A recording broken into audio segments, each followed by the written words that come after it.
Hello, boys and girls. Welcome back to the NAO show. Yes, your eyes are not playing tricks on you. Tank Top Mike is back. Marky Mark and I let him out of the dungeon, and he has a surprise for us today.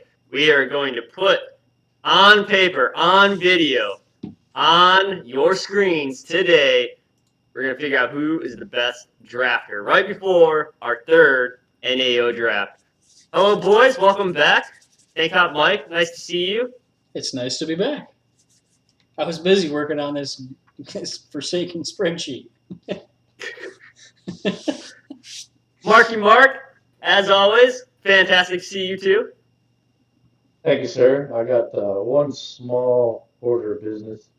You wanted me to change my team name from the Tough Luck Kid, but Ooh, let's go. but but with Melvin Gordon re-signing with the Denver Broncos, I think it's I got to heard something stay. about that. Got to stay a little bit longer. The Yeah. Tough Luck is continuing, so I'm still the Tough Luck Kid. Yeah, let's go ahead and jump into that real quick if we don't have any trades. Now, having Javonte Williams, as you do, fantastic pick. We'll get into that a little later in the show. The But spicy meatball. having Melvin Gordon didn't hurt you last year, now did it? Well, he didn't hurt me being on my team a little bit. I think I nudged you out of the playoff hunt. Oh. Well, Oh boy. didn't know you were going there. What do you got, Mike? I say meatball. I'll just be over here. Don't worry about Yeah. it. No, it's funny. I had a talk with Goofy today, and I said that the reason I traded Gordon because it was maddening trying to figure out which one of them to start. So it's not bad having both of them, but they're a 1A, 1B. It's not a handcuff kind of situation, you know. So I'm facing that up again, where who do I start and when, or just start them both and hope for the best, you know. So it's a little maddening. So this is a question for the whole panel. Do we think it's going to be a 1A, 1B just like last year? Is there going to be a percentage change? Is it going to be a little heavier Javonte, a little less Gordon, a little more one-sided? What do we think? I think Go ahead, one Mike. one A, one C. I think Gordon takes a slight step back, but you still have to consider him a one. But I think All Javonte right, sort of pulls away. percentage. Give me percentage breakdown. We'll have to see how the whole offense goes with Russ now. They got a whole new ball game going. So Yeah, very true, very true. I think it's more opportunity for everybody.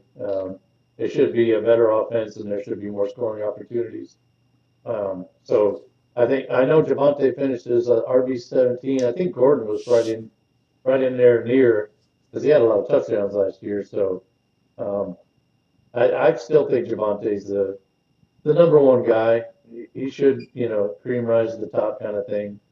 Maybe 65-35 kind of thing going on. But, there's still going to be days where maybe Gordon's the one that gets touchdowns and Javante gets the yards and it kind of evens out. So that's what, Yeah, I'm right there with you, Marky Mark. 65-35 is right where I had them too. I think last year was more 60-40, and just like what Tank Top Mike said, there's going to be a slight step back, but it's going to be.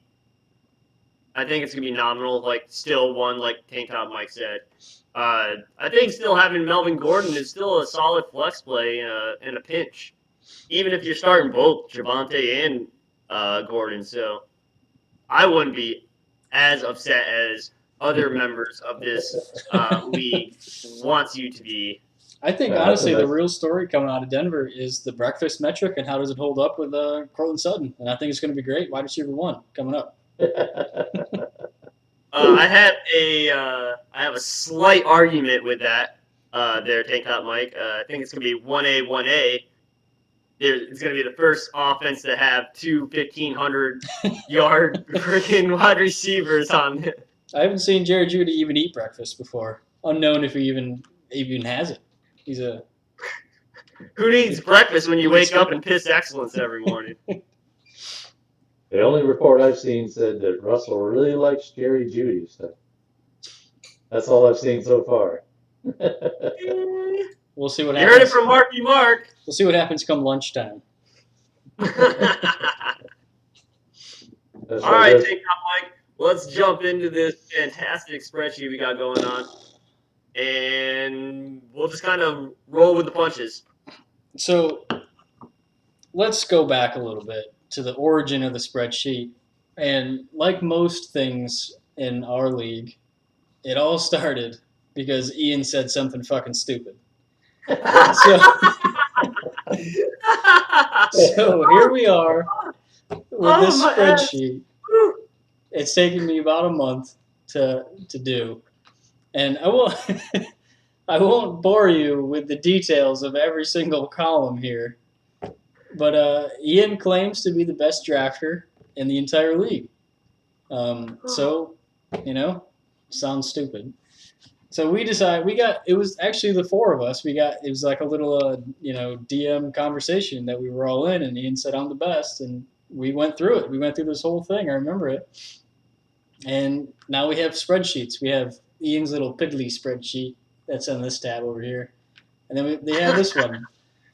So basically, what you're looking at here is all of the data from both of our drafts, the year 2020, the year 2021, values taken April 1st from Keep Trade Cut only.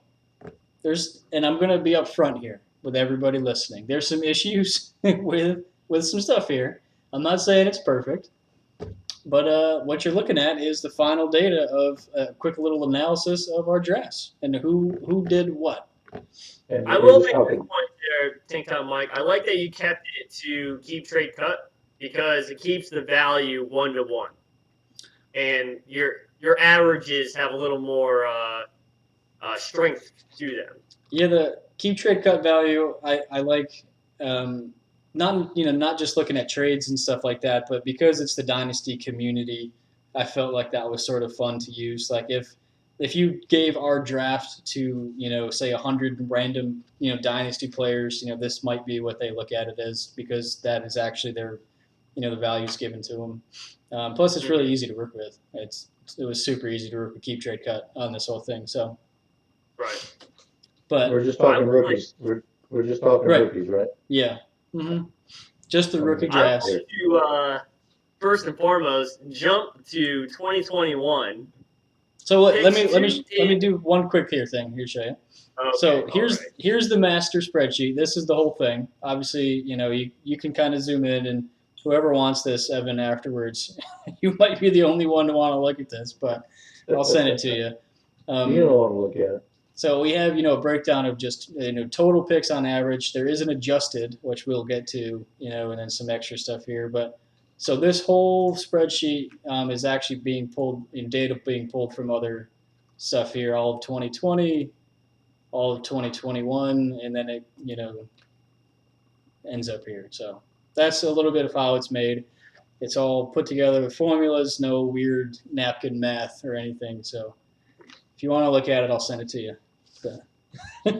Make your own interpretations that are different from ours. Who knows? All right. So let's go to 2021 draft. Picks 2 and picks 3. You want me to look at them? Yes, please. 2021 picks 2 and 3. All right. So if you would make your focus to Javonte Williams, we had just spoken about him, about being in the Denver backfield. He has 8,000 point value. That is actually higher than who were at 101 at 7,000 value. What's that? That's interesting. I didn't even notice that. Yeah. Well, the reason I want to bring this up is because when we had the professionals talk about our draft, they were kind of dogging on Marky Mark about drafting Javonte Williams. He's like, oh, that's kind of a dart throw in the first round. We'll see how that one goes. Well, we now know how that one went, and they can all suck a big giant penis. So, kudos to Marky Mark, which I think after looking at these numbers for an extended period of time, is very easy to say he is the number one drafter in this in this league right now. We did a poll. Uh, Most people voted for you, Mark. Yeah. let's check all the data. I want to agree with you, but we'll check all the data out first. But what I like about I hope those same guys do the next podcast because Oh, they're I'm not going to say hoping. anything about them being wrong about drafting Javante. Yeah. I'm hoping Evan will point it out to him that they said that was a spicy meatball. And I hate nicknames, but the only nickname I have is Javante Williams is the spicy meatball. So I hope those guys will talk about that in some detail when they get to my team this year. Well, I think one of the best things about this spreadsheet there, Mike, is that a lot of it is interpretive about the numbers, and you can make arguments, which is fun. You know, Mhm. that's one of the best things about this spreadsheet is that you can argue your point with the numbers. Yeah, I was careful, not to dog on Ian because Ian did do a lot of work on his own as well, which we'll talk about eventually. But Yep. Ian did a lot of ranking, and in my opinion, um, to give a rank on something like this up front is a little bit disingenuous. Um, who the best drafter is out of 10 guys? That's an interpretive question, and this is just some numbers that you can make a better, an educated answer off of, not necessarily who is the best. So. Well said. Well said. Because I mean, like, who are you going to take in the first round? Like 101. Usually 101 is pretty locked into two people, right? Mm-hmm. Like, eh. Usually you're going to probably go running back, because running backs have a general higher value than wide receivers, and they have less time in the league. So you want to have a lot of good running backs. Shocker. You heard it here first on NAO that you want to have a lot of good running backs on your team. Kazaa. But it's cool to get down into the third and fourth rounds where Marky Mark, I think, makes his money, as they say, which is funny because his average draft spot is 23, which is round 3, pick 3, which is only two spots behind Ian and Goofy that both have a 301 draft spot. You wouldn't think two spots is significant, but there's 10 spots between Goofy and Ian, and arguably the worst drafter, Avon Orlando City. He is the champion, so we gotta give him some credit. But it's obviously not because he drafts at all, but he's good at trading.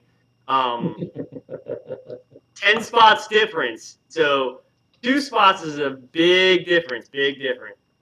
Yeah, like we were saying, if you're, there's only 50 picks, so for, Aaron and, me to be drafting at the beginning of the fourth and, Ian and Goofy to be drafting at the beginning of the third on average, like that's, what we figured 20%, earlier in the draft, which, is fairly significant. It can be a big difference. Well, for the last 2 years, Ian's had 3 second-round picks, which I think helped his average significantly. Mm-hmm. And the caliber of people he's looking at is significantly better than guys you're looking at in the 4th and 5th round, anyways. So. Oh yeah. Mm-hmm. I wanted to give a little bit of credit to FNG that Mark kind of alluded on. Do you want to talk about the difference between 2020 and going into 2021 for FNG's team there, Mark? Well, yeah, I mean, if you look at let me get on the spreadsheet here. If you look at get over to him, the year over year. So we know that the Skippy did the first draft, and his total pick value in 2020 was a total of 68.35 in the red. Probably the worst, isn't it? Looking at scrolling across, yeah, that's the Yeah. worst. Yeah. He did not do a great job drafting rookie drafts, and as a result, he left a mess to FNG because he drafted his the startup he did like a redraft draft and got a bunch of old guys, and And you remember he drafted some guys that weren't even in the league anymore. So yeah, he didn't do a great job with it. And so for FNG to come in 2021 have a value as 1447, he more than doubled what Skippy did in that first year, and he didn't have a first round pick. So I was pretty impressed when I saw that jump with FNGs, knowing that he did one draft and Skippy did the other. So I think it kind of excites me for what FNG is going to do this year with those 3 first round picks. Yeah. I wanted to be very transparent and explain kind of what Marky Mark is going to through the numbers. Tank Top Mike, if you want to go to 2021 for me, that'd be great. If you look in first round, pick 10, you'll see some dumbass fucking drafted Marshall 10th overall. So quick Whoever little that thing here. idiot is, he should throw himself into a fucking hole, bury him, and then blow himself up. Just saying. Ooh. But if you go down to where FNG drafted Elijah Moore, he has first round value in the second round, which is paying dividends for his overall. And that's where the big difference between 2020, where Skippy drafted, and then FNG having, for lack of a better term, a better brain coming to Dynasty, really shows. Here you go. Because, I mean, Skippy drafted Jalen Rager, who we all know is a very good receiver. Jalen Rager, Keyshawn Vaughn. he's been on 7 of the 10 teams in the NAO. His highest draft value player is Cole Kmet. Cole Clement. I also want to look at 2021 and talk about, I won't call him by his name, but Philly, where he reached in the second round, got Joe Burrow at 203, which was a very good value comparatively, because he's compared to T. Higgins that was taking 5th in the second round at 6,800 points, and then Joe Burrow had 600 points. 6,000 points, sorry.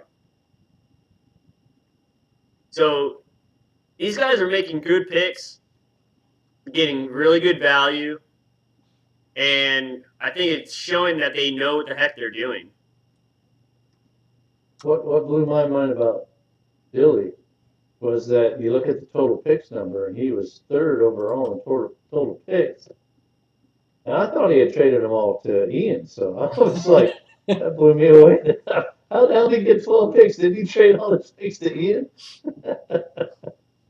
Yeah, I think somehow he squeezed out 12 picks out of all this, man. I think total picks is an interesting one because you can kind of look at, what is the strategy of building a good team. And you have, Ian has been in the championship at 11, and then Goofy has 9, but then I have 6. There's more than one way to get, deep into the playoffs than just drafting. So it's kind of interesting. Well, it's also to go a little farther on the total picks. We've had 10 rounds of rookie draft. So if you didn't trade any of your picks, you had 10 picks. The underdogs had 14 picks. And if we've said it once, we've said it 1,000 times. The underdogs are underperforming significantly. And these numbers really help that argument quite a bit. Because they've had 14 picks. Their average pick is round 3, pick 5. So that's dead in the center of the draft in general, And their adjusted value is second highest. So that just means that the people that they're picking in 2021 is getting a really nice little bump to where they're being drafted. Take time, Mike. Can you go into the difference between 2020 and 2021 for the under? Yeah, it's roughly they doubled. their value from Oh. 20. How do you think that happened? Yeah, that's Brandon must have been going to breakfast with someone. I'm looking at it, they were in the red in 2020, and yeah, they more than doubled it in Yeah, 2021. they had a big jump. So in 2020, the Underdogs had 10,138 points for their overall draft. In 2021, they had 23,992 points, which we would like to call the Evan effect. Hmm. The Evan coefficient, I kind of like Evan coefficient, but it sounds fancy, you know. All right, Which you heard it here actually first. It's the Evan coefficient. it kind of Yeah, the makes Evan sense because coefficient. a lot of times when we talk about overall teams or like a ranking show, in the ranking show that we did plus the podcast, plus just random comments, we always talk pretty good about the Underdogs team. And here's the numbers to prove that they have a highly valuable team. They just Yeah. it's just bad luck every week. I also want to go into the difference between 20 and 2021 and talk about the Pooh Crew. So, going into our first year, into a rookie draft, he has 25,989. He wins the championship. I know, if you threw up in your mouth a little bit when I said that, I also did too. But going into 2021, he's riding high on that big giant trophy that he bought, and then he tanks in the draft and gets 17,076 points. And then who wins the championship? Orlando City Football Club. Do you think there's something to do with that? Yeah, I mean there can be. I think like we talked about, it proves there's more than one way to win a championship. There's more than one way to do it. Yeah. Or at least get there. Because I actually, if you look at the difference of 2020 to 2021, I also dropped a fair amount as well. But we all know I made a bunch of trades to get into, I went from the bottom four to the championship game last year, and it clearly was not because of drafting. So, Well, the difference between that is you only had 2 picks in last year's draft. nailed them And they though. were 4th and 5th round picks. Nailed them. Yeah, I think that's the cool part about this whole thing is like we kind of talked about. There's more than one way to interpret all of this. You can look at it in a few different ways. If you value just your total picks, that can be who you think the best drafter is. If you factor an average draft spot into the whole thing, that changes probably who you think. So I think if we had 10 guys that all looked at this a little bit differently, they'd all look at it differently. We'd probably get 10 Right. different rankings of who we think is the best. Yeah, I think that's an important thing to touch upon. These numbers aren't trying to really definitively say this person is better than this person. It really depends on what you value as the best. If your average draft spot is something that you value, having more bang for your buck, as they say, or higher possibility of guys hitting, then you're going to obviously look at the average draft spot and be like, all right, so Pooh Crew and Goofy Jace, they're probably the best drafters because they have this tied for the highest, right? But then you can look into other numbers and make solid arguments about things like who's the most consistent. I would say Goofy because between 2020 and 2021, I think he had a 150 point difference, which is significant when you're talking like tens of thousands of points. Mm-hmm. I guess so. Here's an interesting one. I'll just go through.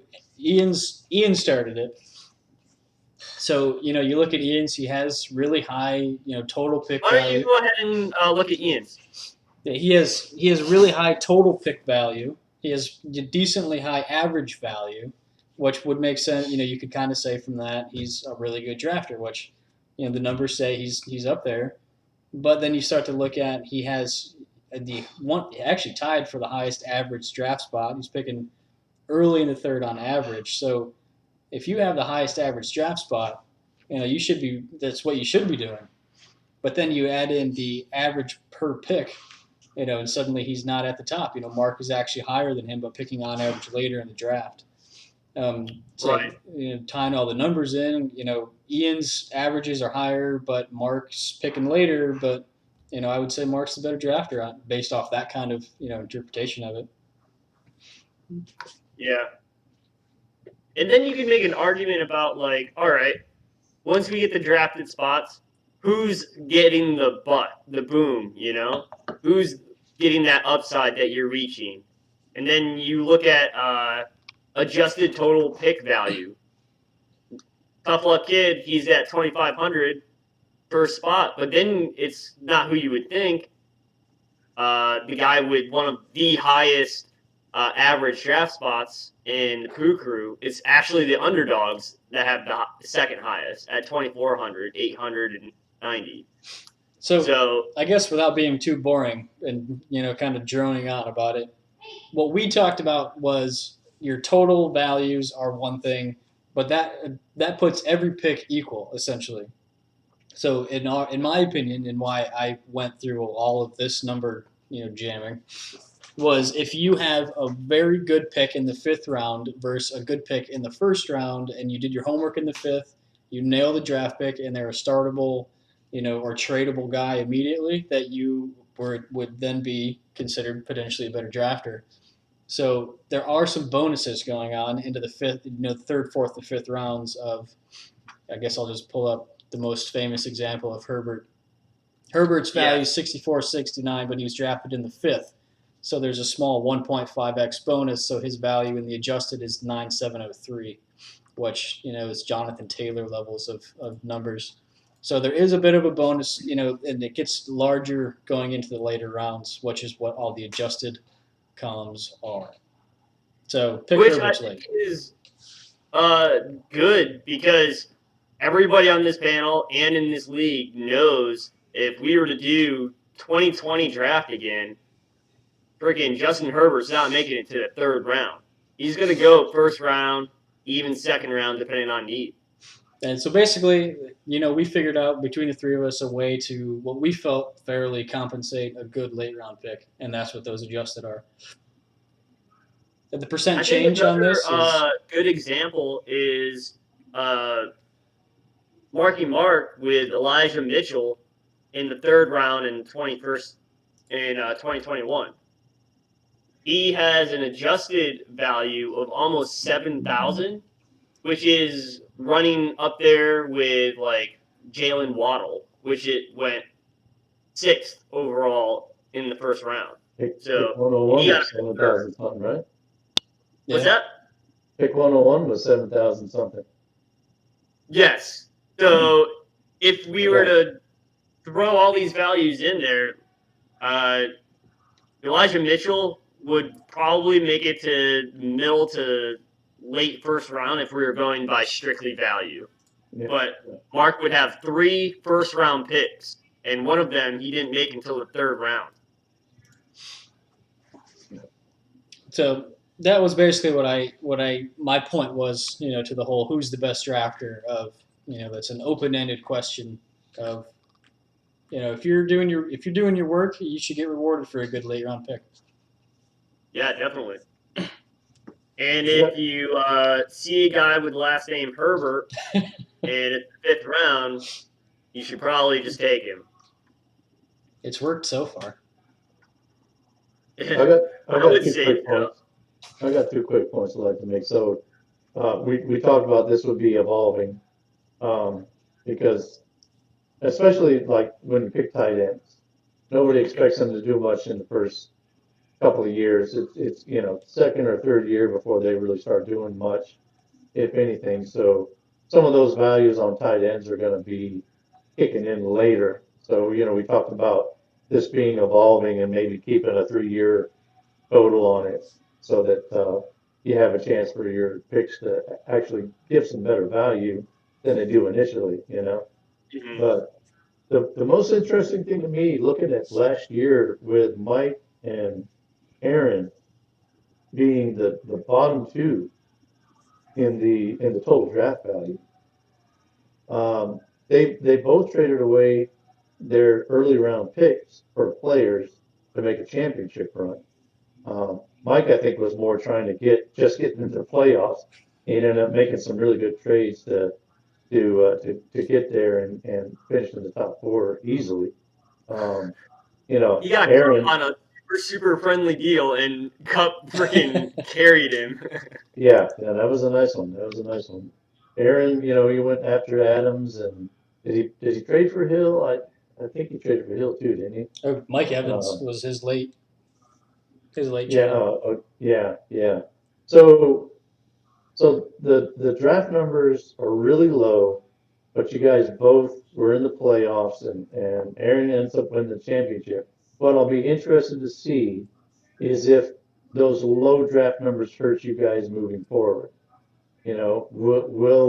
Will you guys kind of run out of steam? And in Aaron's case, I think we've kind of seen that could happen quicker with him than Mike maybe. But that's what I'm really interested to see. Will that hurt you moving forward? And maybe some of these guys that got higher draft values that finished outside, do they jump in there and stay in there? So I'm really interested to see that because that's something that jumped out at me when I saw Mm-hmm. 2021, and you guys are the only ones in the red. Both made the playoffs, so what are we doing moving forward? And I looked at Aaron's picks, and he had, um, let's see what he had there. He had Larry Roundtree in the fourth round. He had Amari Rogers and Dwayne Eskridge, and we all thought those were good picks. I think if you look back at our draft analysis, we like those picks, but they haven't done anything yet. Will they do anything moving forward and keep him going? And then, of course, Mike had only two picks last year, Diami Brown and Khalil Herbert. I think we all feel good about Herbert. Of course, he's fighting for time with Montgomery right now. Diami Brown didn't really do much. He was hurt a lot. So I'm really interested to see if those low number of picks, they seem to be good picks, but will it be enough to keep them in the hunt, or are they going to have to kind of rebuild and get some higher draft numbers moving forward? I I think uh, that's a great point. I'm gonna I mean, not in a mean way. I'm gonna defend myself a little bit on this one. I'm gonna oh, okay, I'm gonna let's I'm go. gonna toot my own horn. I wasn't attacking you. No, I know that's fine. I mean, I don't It's mean to okay. be We can mean. attack Yeah. each other. I'm gonna direct your attention to column or cell C13. It's my adjusted per pick average value. It's the second highest in the league right now, behind only you, Mark. Yeah. So yeah, I'm not making a lot of picks, but the picks I'm making, I'm banging them out. And that makes a big difference for And then sure. you get a Yeah. I guy like also would Ty. like to bring your attention to the Herbert effect Yeah. because in the fifth round you drafted two Herberts that almost triple your value overall. I've admitted luck on here before. Obviously, the Cooper Cup trade was better than I thought, and I'll admit there was some slight luck with Tyrod Taylor getting stabbed in the lung, but there was a reason I drafted Herbert. It wasn't just blind luck at the time either. I won't. Obviously that did better than I thought, quicker than I thought, but I picked him for a reason. But What I get from that is that draft guys on teams with bad doctors. yeah. Yes, Mm-hmm. You got to add we that in. Excel document that Yeah, shows. the doctor. Rank the doctors. I want doctors rated. I want them and their staff rated. But it is. I mean, if you look at the adjusted value and then you go down to the percent change that I have a 36% value bonus, which is by far it's more than double the next closest person. So that I guess that is the argument I have. For myself is, yeah, I'm not taking a lot of picks. I have by far the lowest number of picks across both drafts, but the picks I'm making are valuable, and I will say that's one way to interpret the spreadsheet on who the best drafter is. I'm just saying. Well, if we're interpreting the best drafter, by adjusted, what is that, pair? Adjusted pair pick average value? Oh, the per pick. Oh, per pick. Sorry, it's a little fuzzy, so I couldn't read it. But Marky Mark would be 1. Crew Crew would be 3. Tank Top Mike would be 2. And then Goofy would be 4, and I would be 5. So, I mean, I think what we're underselling right now is, at least for me, as the Prince on the NAO show, after giving Goofy all the shit I gave him for drafting 2 quarterbacks in the one in the first round, another one in the second round, and then a tight end right after that. Uh, the guy's doing pretty damn well at drafting, right? He needs a little credit, and I am here to give it to you. I think when you were talking about Goofy's consistency, I noticed Silly's is pretty consistent for both years as well. He is almost Which like I found pretty surprising because I thought he had a better year in 2021 than he did in 2020. I thought it was significantly better, but by these numbers, he actually did worse in 2021, which was shocking. But silly, man, he trades them away. It's like he gets impatient and he goes for guys that are producing now. And I think, when I think if he'd be a better dynasty player with a little more patience. I think he really wants to win that championship. He went from silly dilly to playoff dilly. I think he's trying to go to championship dilly next. But he's traded away some good guys. He's drafted some really good guys, and then he's traded them away, trying to win right now. So, my advice to silly would be, or I'm sorry, to playoff would be, be a little more patient, man. Let these guys simmer, and you drafted them high for a reason, man. Let them come to fruition.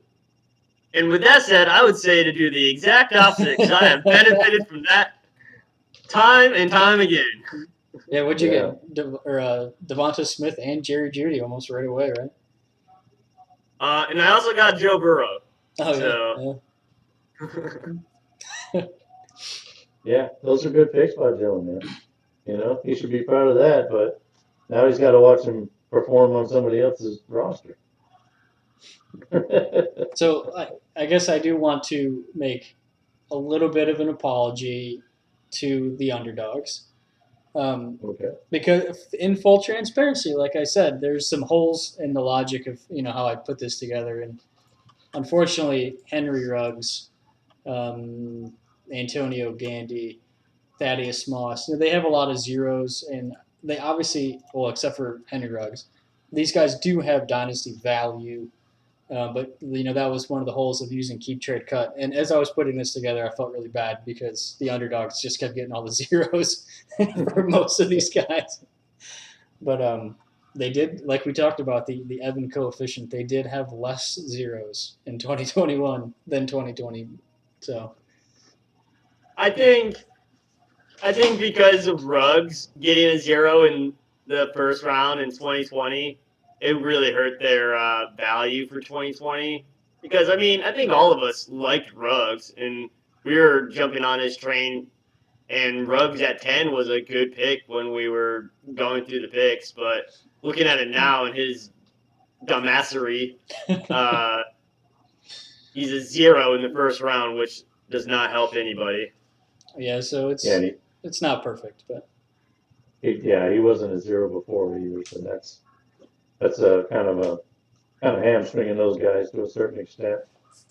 I don't know if you could find like a earlier value, I'd almost say let's give it to them just to even things out a little bit. Let's do it live. Don't look at my browser history.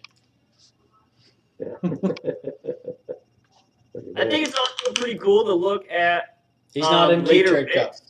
They took him out completely. I'm sorry, we can't do it. We'll make an adjustment there maybe. And we got to give Brandon credit for the Antonio Gibson pick. which he got a lot of crap for, but he traded up and got Antonio Gibson, and that's definitely got some value.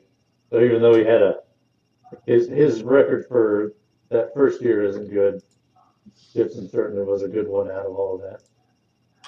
I would make the argument that's his best pick ever, Brandon. Yeah. That could be.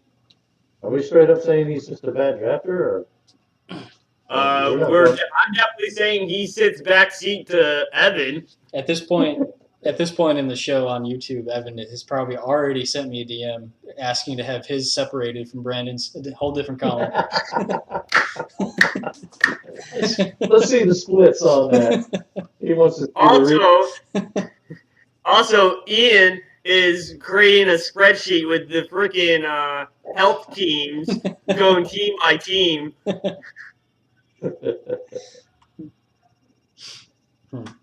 And Goofy's making another poll in the chat asking, who's the best drafter? Goofy? Yes, Goofy. Yes, Goofy.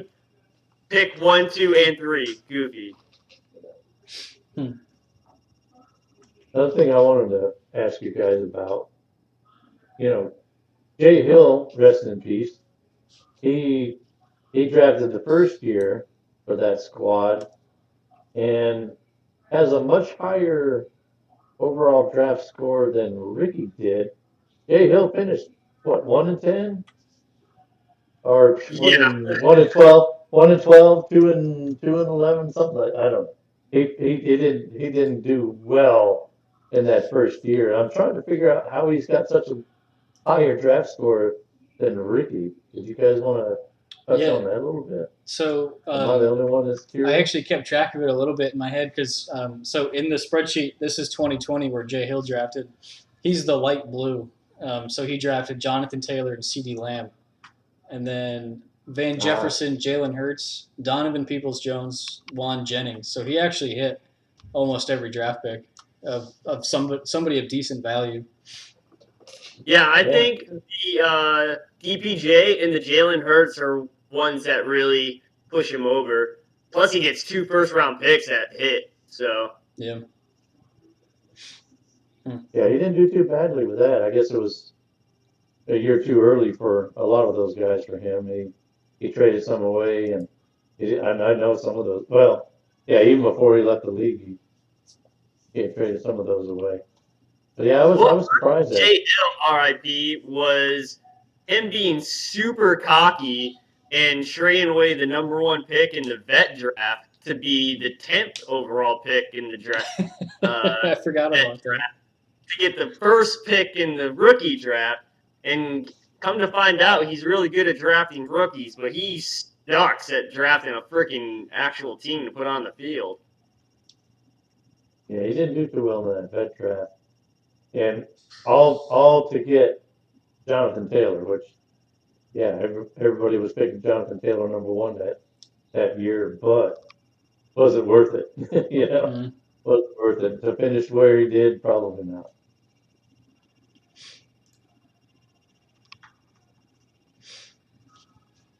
I want to bring up the fact that Pooh Crew, he didn't have a first-round pick in 2021, but in 2020 and 2021, he had 6 second-round picks. What do you guys think about doubling up on a quote-unquote lesser pick and then giving up one of those first-round picks? Yeah, I think, oddly enough, I think that comes down to how well you draft. I mean, if you draft well and you're hitting picks, I think that could be a fine strategy.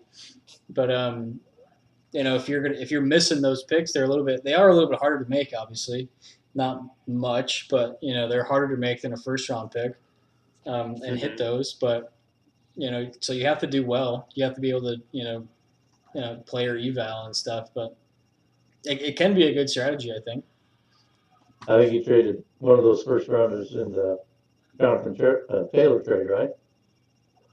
Just off the top of my head, but. Oh, to get Jonathan Taylor, yeah, probably. I imagine, yeah. So, and the hit rate is still decent in the second round.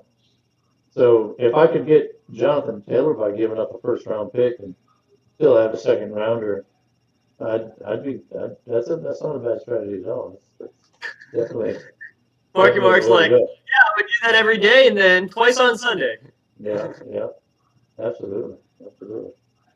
Yeah, looking at this year's draft, I think, there's still a lot of value to be had in the second round of our draft this year. And a lot of people consider the 22 draft as a down year, but, especially over 23, but I see a lot of value there in the second round.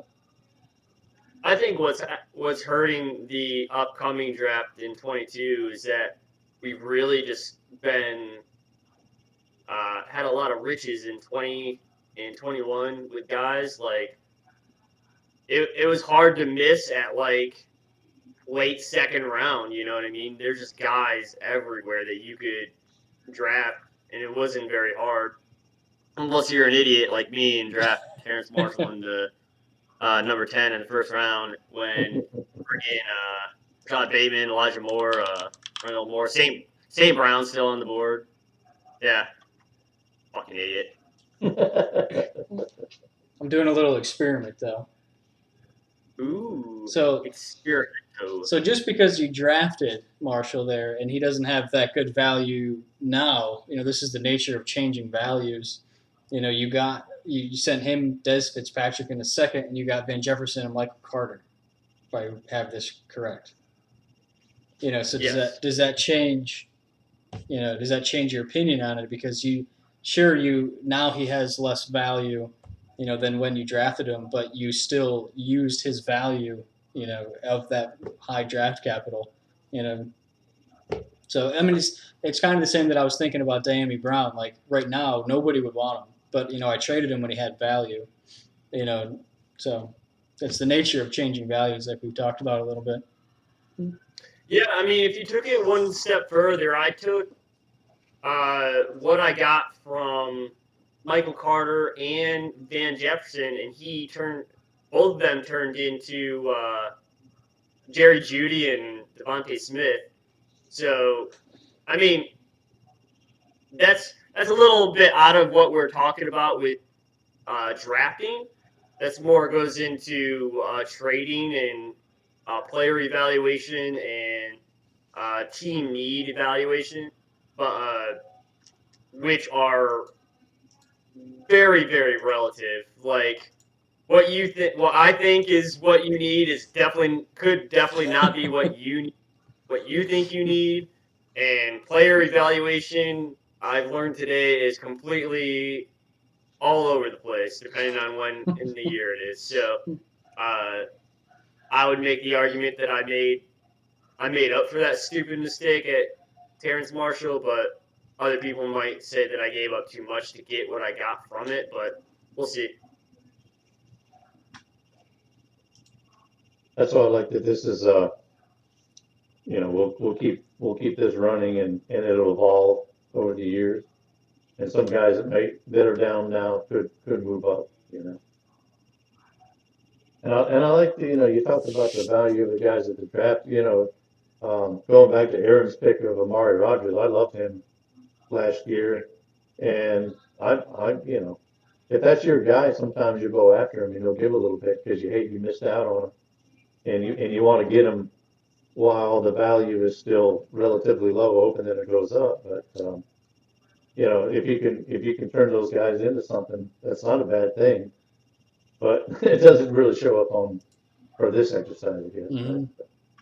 I think we'd all say that Amari Rogers wasn't gonna last too much longer after. I mean, he was drafted 30th overall. No, 21 overall, right? And then I think everybody was like, wait, a wide receiver got drafted in the first three. Was he in the second round in the NFL draft or third round in the NFL draft? I can't remember. But him going to Green Bay is a big deal with Right. Aaron Rodgers, and everybody was chomping at the bit to get him. But then Green Bay doesn't use him ever, and he just fades into non-existency. I'd like to see what he does this year without Adams being on the team. That value might go up and turn out to be a really good pick for him in 21. I can't remember. Did they bring back Cobb, or is he gone now? Cobb is older than dirt. I think There's he's still no there. reason to care. Yeah, he's still there. I know that. I'm asking, is he still on the team? So. Yeah, he's still there, I think. Is he still there? Yeah. Yeah. So, yeah, if he gets out of the way, maybe Amari can become the true slot guy, the one slot guy. But yeah, maybe he just wasn't quite ready. Switching gears a little bit to get away from the draft, let's talk about draft night, NFL draft night. What are some things you guys like to do, annual things you guys are going to do this year? What are some things that you guys are going to be looking for? My favorite thing to do is wildly overreact about every pick. So you're Evan. That's what makes it fun. You got to hop on the hype trains. You got to get on them quick. You know that's I don't want to bring up some bad news, but that's how you get CEHs. All right, I'm going to call it quits right now. See you guys later. I'm going to go throw myself off the fucking house. I'm not drafting early on in these things. I don't have a lot of picks, so I got to hop on these hype trains. I gotta wait. That one hurt Aaron too. That didn't help Aaron's stock in. Yeah. But he did get a lot for him. So. Oh, we're going to pile on. All right, here we go. Yeah, let's go over that trade. Let's look at it again today. We'll have to come up with in your spreadsheet, a trade adjusted value. Hot take, though. No, never mind. I won't do that. Go ahead. No. Go ahead. No. Is the CEH trade, in hindsight, worse than the original trade with Ian and Silly? Oh. The original, the trade? And my gosh. Second question. Second question, how many DMs has Ian sent already by now on the show to all three of us? Plus minus 60. We'll to 4 out of the 5 people that we've talked about in the last 5 minutes. I'll have to run the numbers, and it's probably closer than it should be, but the trade is probably still the worst trade. So. The fact that it's close just makes my skin crawl, and I know it is. I know it's close. It shouldn't be close, but it probably is. This is your last chance this year for him to bring you that value, man. I swear. If he doesn't do it this year, let's fucking just keep piling it on the bits over here. Let's take it even further. Let's find out who was drafted in those first round picks I gave up for CEH, and then take their value and put them up against CEH. That'll really want to make me throw myself off. Can we do that? You want to do that? If it's easy to... I can't figure out... I don't know who Team 1 is. That was Jay Hill, rest in peace. I don't know. Yeah, I can't see what pick they are, so we'll have to do it later. Okay, we'll get it. Yeah. Well, I'm the draft. John and I are gonna hang out. And you didn't come last year, did you? Did you come over last year? I'm glad I am that you remember. Appreciate it. So we probably got good food and good beers and watch the draft. This year there's a few teams that could try to trade back, and I'm really looking forward to that. I think Houston, Carolina, and the Jets are all teams that might trade within the first 10 picks, which would be freaking awesome. But, speaking of hype trains, Marky Mark is jumping on the Deebo Samuel. Yeah, man. Be reunited with Saleh. Deebo definitely wants out. San Francisco can grab that number 10 pick. What the hell? I'd do it. Who do you think is going to jump up in the draft and make a stupid draft pick? Jerry. Well, that's a blanket answer to that question. That's not fun. Yeah. I was thinking the Steelers. I think the Steelers are gonna get freaking the hot seat and try to jump up in the first round to get their quarterback that they could have gotten in mid-second round. Yeah, I don't know. I don't think they'll. I'm not looking for them to move up, and even Jerry, I think if they move up, it won't be a big jump. It'll be a slight jump. I don't think they'll overpay to jump way up, you know. But I think teams Mark like Mark Houston, coming swooping in, defending his Dallas Cowboys even after years of bullshit. You uh, still think they're gonna do the right thing? hey That's man, they've hilarious. done a lot. They've done a lot better recently. In recent years, they've been pretty solid. So, I mean, yeah, Taco Charlton wasn't a great pick, but Jerry threw his son under the bus for that one, Yeah, so that that's was kind funny. of funny. That's kind of funny. But I just look at teams like Houston and Carolina as teams that would do better to trade back than to stay where they are. Especially Carolina because they've got pick number 6, and I don't think they pick again till like the third round. Yeah, they're late. So, yeah. So if they could trade pick number 6 and get a couple of picks, they'd be doing really well there, you know. And then picking a quarterback there is probably too high. So that's the kind of stuff I'm really looking forward to.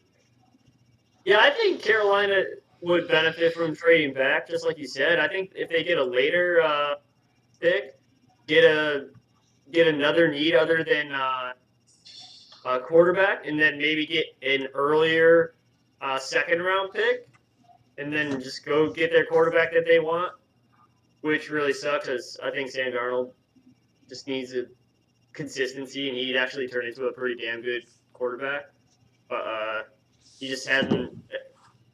His career hasn't really panned out the way it should have. Well, if they stay put, they need to get a lineman for Darnold, if that's who they're going to go with. But yeah, well, it'll be interesting to see. Can't wait. Tomorrow work's going to suck because all I'm going to be thinking about is the draft. I'll look at the clock about 73 times. I am doing a very rare thing and skipping Taekwondo practice to watch the draft. I think all of you can agree that that was a choice, but uh, it's rare for me to skip practice. But it's the NFL draft, and like Tank Top Mike said, I will be on every pick and giving my opinion to Marky Mark if he wants it or not.